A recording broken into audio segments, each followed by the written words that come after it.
Halo, hai. Selamat datang di channel Katekese Santai. Semoga kalian semua selalu sehat dan diberkati oleh Tuhan kita, Yesus Kristus. Senang sekali bisa kembali menyapa kalian. Di video kali ini, kita akan membahas tentang sejarah berdirinya Gereja Katolik. Seperti biasa, jangan lupa dukung channel ini dengan like, komentar, dan subscribe ya.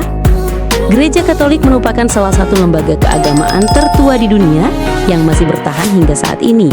Kata Katolik berasal dari bahasa Yunani, Katolikos, yang berarti universal atau menyeluruh.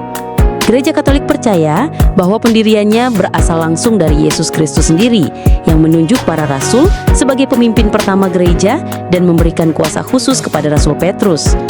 Dasar utama dari sejarah berdirinya Gereja Katolik dimulai dari pelayanan Yesus di bumi sekitar tahun 30 Masehi.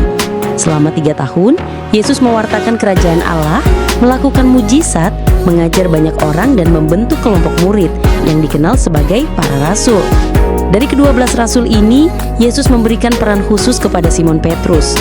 Dalam Injil Matius 16 ayat 18, Yesus berkata, "Engkau adalah Petrus dan di atas batu ini aku akan mendirikan gerejaku."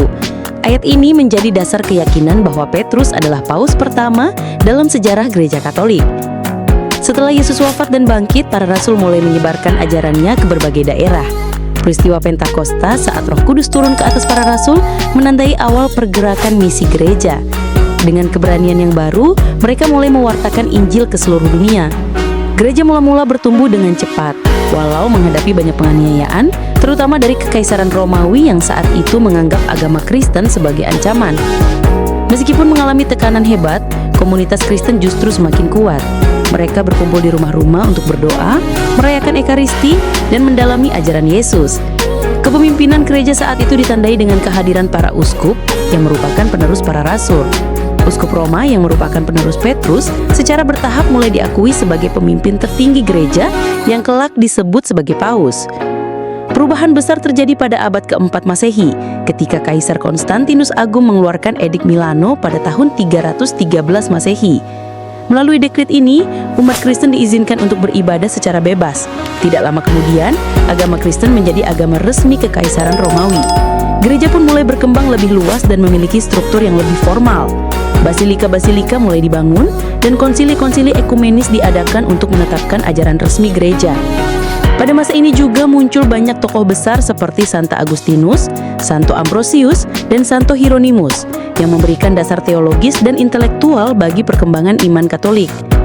Gereja Katolik tidak hanya menjadi pusat keagamaan, tetapi juga pusat kebudayaan, pendidikan, dan kehidupan sosial masyarakat di Eropa selama berabad-abad. Selama berabad-abad berikutnya, Gereja Katolik terus berkembang ke seluruh penjuru dunia melalui kegiatan misi. Para misionaris pergi ke Asia, Afrika, dan Amerika, menyebarkan ajaran Kristus dan membentuk komunitas-komunitas gereja lokal.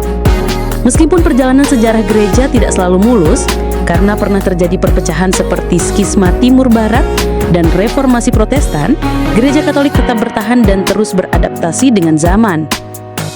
Saat ini, Gereja Katolik dipimpin oleh Paus yang berkedudukan di Vatikan, kota kecil di tengah kota Roma, Italia. Paus bertindak sebagai penerus Santo Petrus dan menjadi simbol persatuan umat Katolik di seluruh dunia. Dengan jumlah umat lebih dari 1 miliar orang, Gereja Katolik merupakan komunitas keagamaan terbesar di dunia. Sejarah panjang Gereja Katolik mengajarkan bahwa gereja tidak hanya dibangun oleh kekuatan manusia, tetapi juga oleh penyertaan Roh Kudus yang terus membimbing umat dari generasi ke generasi. Dari awal yang sederhana bersama Yesus dan para rasul, hingga menjadi gereja dunia yang besar, Katolik tetap setia pada misi utamanya, mewartakan kasih Allah dan membawa keselamatan bagi semua orang. Nah, demikianlah penjelasan dari Katekese Santai. Semoga dengan penjelasan ini bisa menambah wawasan pengetahuan sahabat semua. Terima kasih sudah menonton. Sampai jumpa di video berikutnya. Salve!